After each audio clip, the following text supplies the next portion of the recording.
The first chapter of Lewis Carroll's classic Alice in Wonderland starts this way. Alice was beginning to get very tired of sitting by her sister on the bank and of having nothing to do. Once or twice she had peeped into the book her sister was reading, but it had no pictures or conversations in it. And what is the use of a book, thought Alice, without pictures or conversations?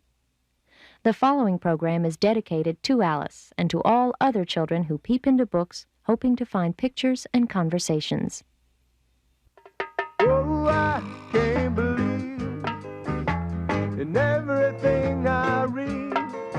A little boy blue, a lady with a shoe, and a dish run off with a spoon. A hickory dickory dock, a scholar, he's late to school. And I, like a cow, I jump over the moon. Man has known about the power of pictures since long before he learned how to read or write. Eventually, pictures became an important part of early forms of writing. And throughout man's history, pictorial representations have been used to send many different kinds of messages, from the religious to the profane.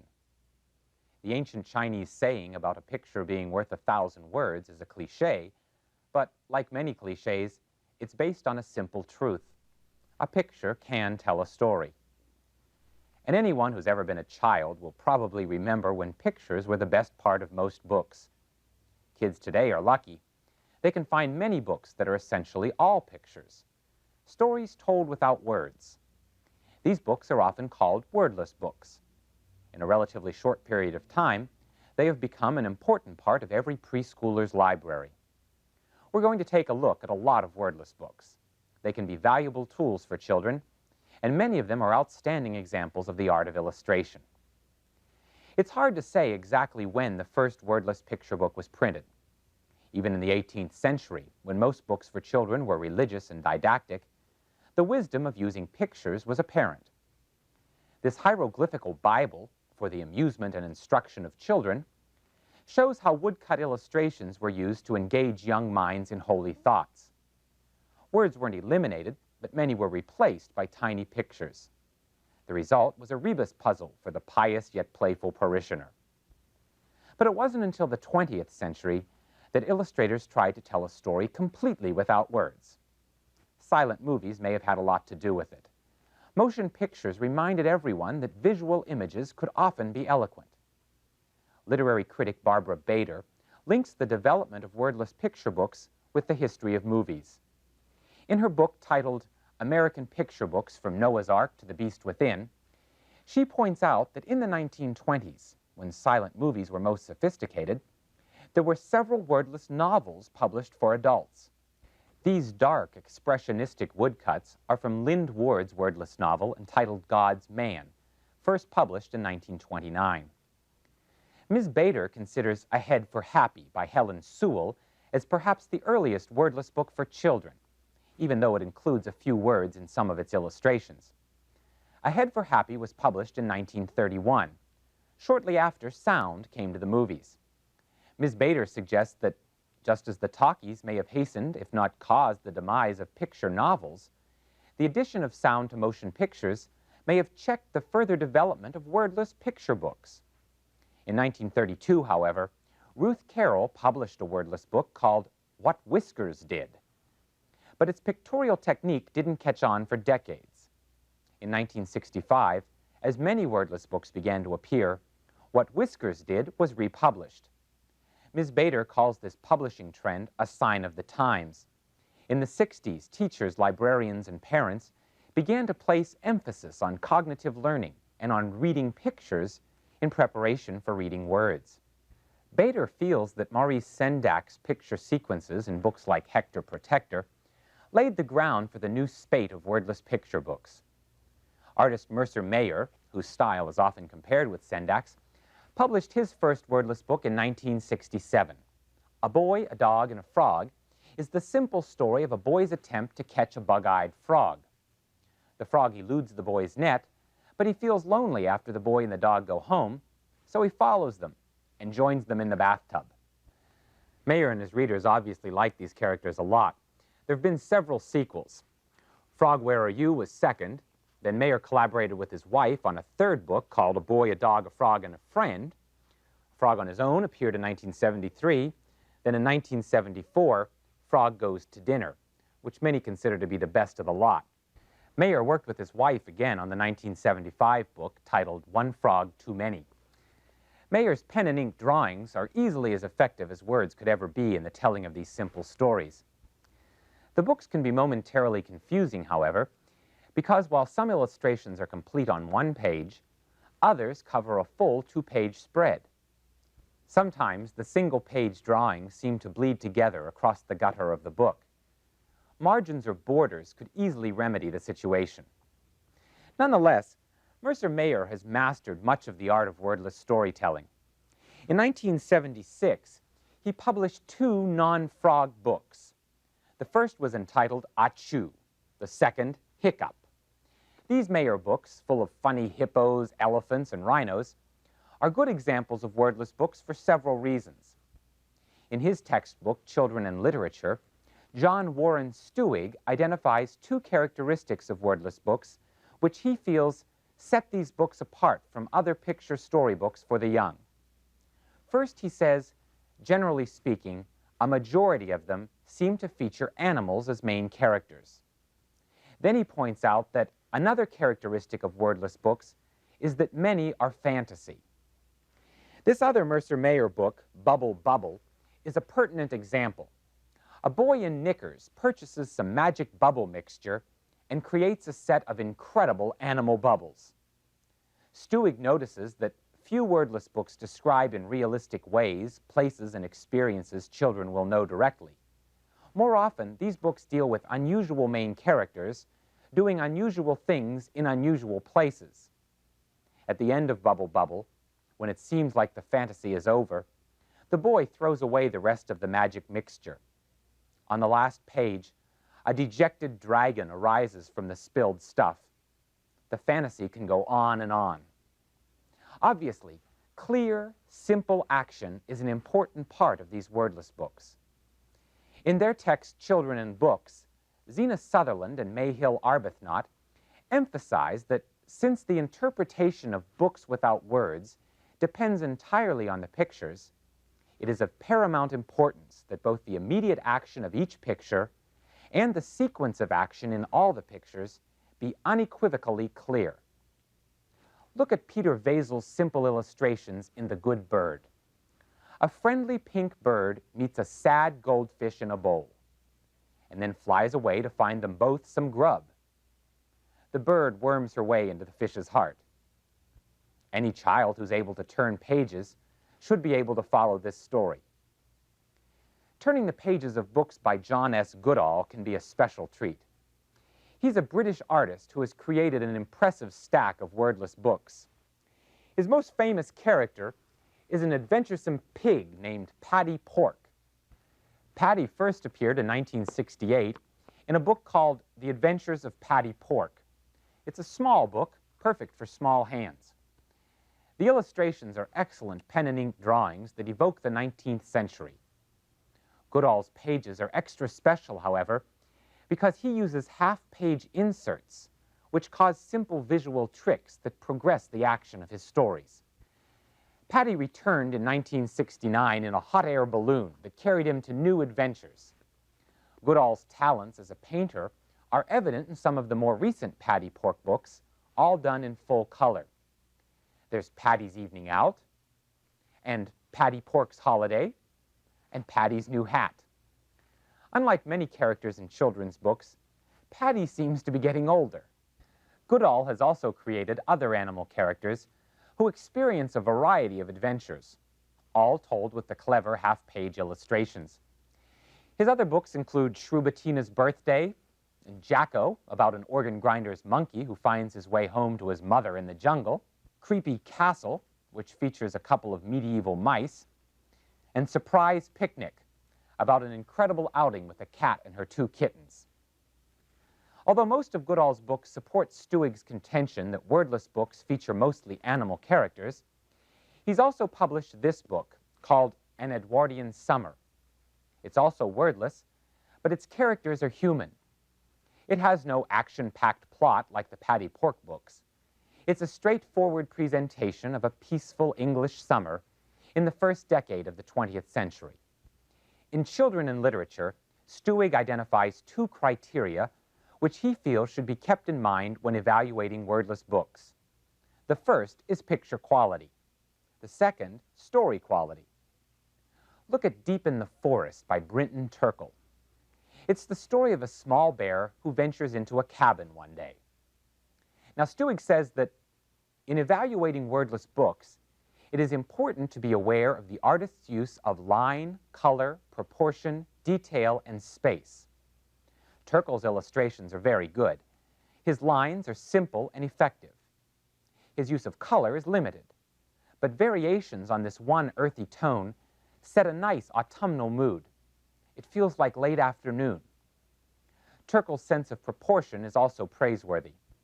His use of white space on some of the illustrations makes the bear's actions distinct.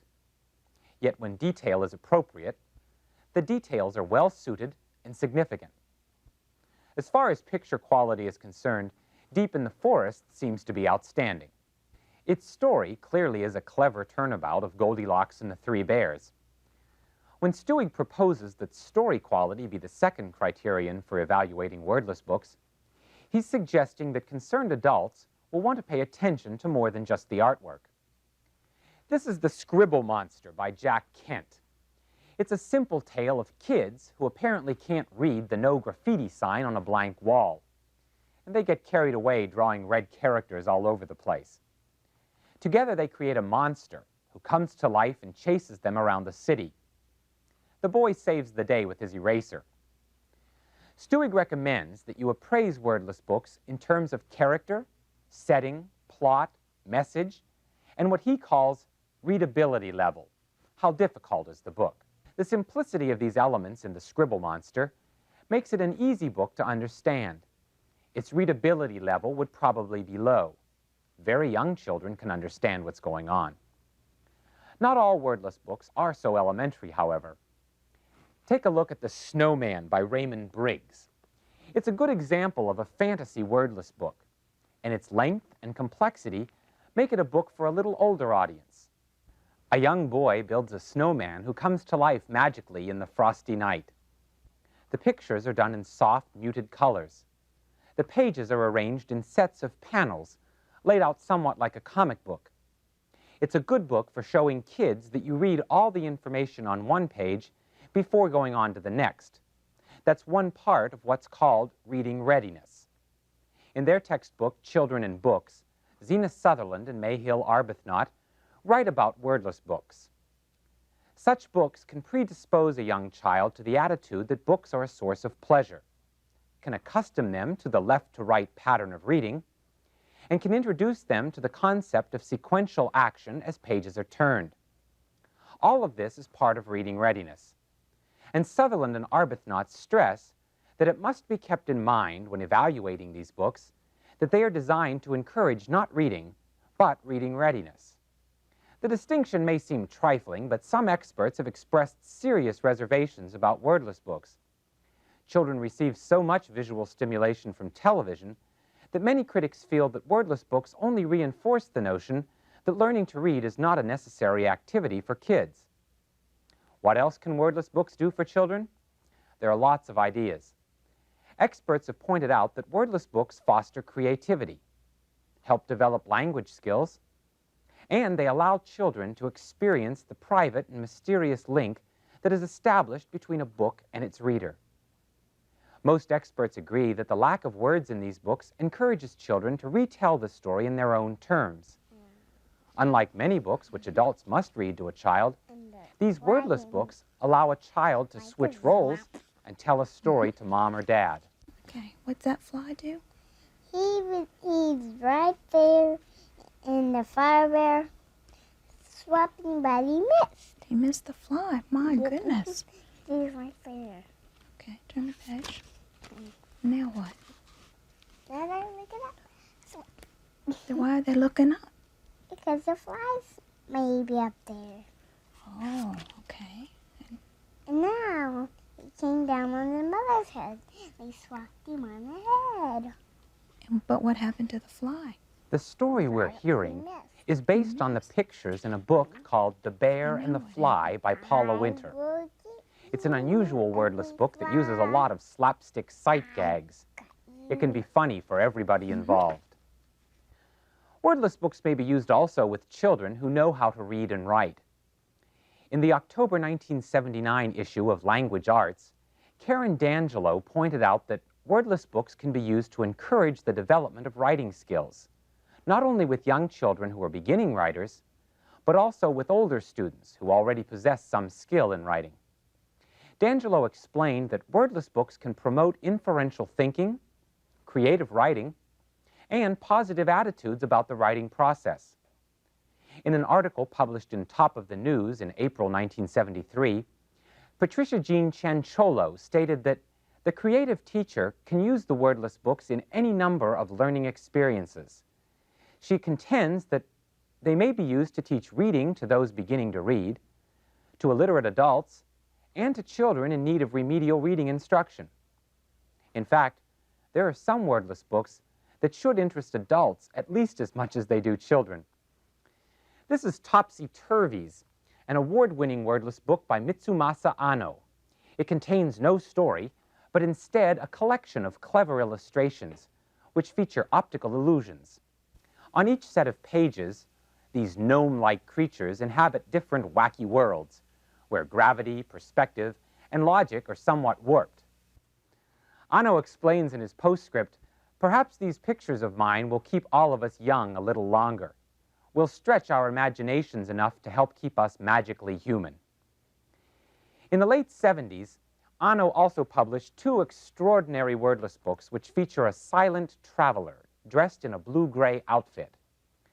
The first book, called Anno's Journey, begins with the arrival of the traveler in a small rowboat. He buys a horse and starts a fascinating journey across a European landscape, richly detailed, colorful, and charming. There are clever visual allusions to famous paintings, to familiar fables, and to classic characters. On each set of pages, there's the constant challenge to find the little traveler on his horse, who eventually heads off beyond the horizon on the final page. He returns, however, in Anno's Italy, a similar book about a journey across the Italian countryside. He seems to travel through time as well on these journeys. In Italy, Anno includes biblical stories by alluding to famous religious paintings. And if you follow the path across the pages, you'll meet some shepherds. And you may notice a rabbit with a pocket watch and two little girls nearby. One of them is probably named Alice. In the book, there are thousands of details and stories and surprises. It may require some careful help from an adult, but kids can learn to appreciate Anno's wordless complexity. Hours can be spent looking at these books, and the pleasures of discovery may be remembered long after the traveler gets back in his boat and rows away. There are other wordless books which don't include stories. This is Graham Oakley's Magical Changes, an engaging book with pages that are cut in half horizontally.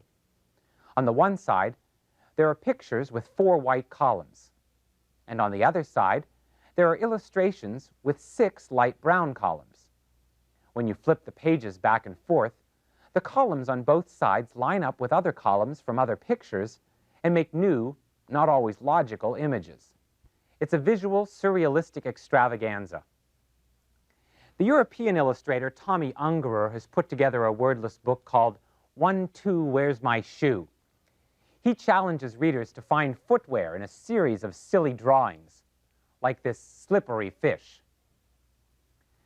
Noah's Ark by Peter Speer won the prestigious Caldecott Medal in 1978. Although it includes Speer's translation of a 17th century Dutch poem on one page, it's essentially a wordless book, an in-depth visual presentation of the biblical story of Noah. Like Anno, Speer creates a whole world, rich in detail, full of fascinating specifics. Various pictures throughout the book connect and create wordless subplots. 2 rabbits hop on just before the rain starts. Unusual aspects of the ancient tale can stretch the imagination. When the flood subsides, everyone's anxious to get ashore. Now there are dozens of rabbits and a dirty, smelly ark. Speer proves that words aren't necessary to tell a very specific and detailed story. Fernando Cron, an illustrator from Chile, obviously enjoys the fantasy aspect of wordless storytelling. His Journeys of Sebastian is a wordless trilogy about the adventures of a round-headed little boy named Sebastian. Sebastian enters a series of strange worlds, simple-to-follow fantasies. In Cron's book titled A Flying Saucer Full of Spaghetti, he introduces 7 elves who decide to help a poor, hungry girl. They run to a nearby mansion and surprise a rich girl who isn't eating her spaghetti.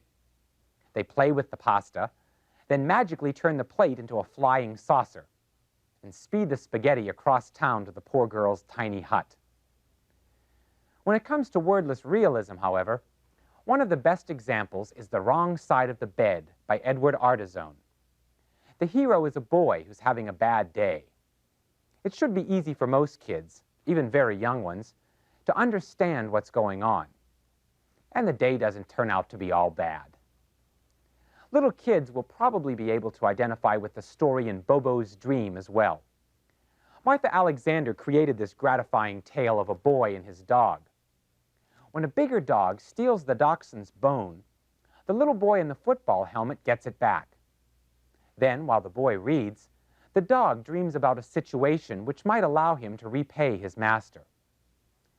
The wild imaginations of other animals are also the subject of Psst, Doggy, the first wordless book by Ezra Jack Keats. In this book, a tomcat asks a sheepdog if she'd like to dance. The two of them then cavort in a variety of styles throughout the book.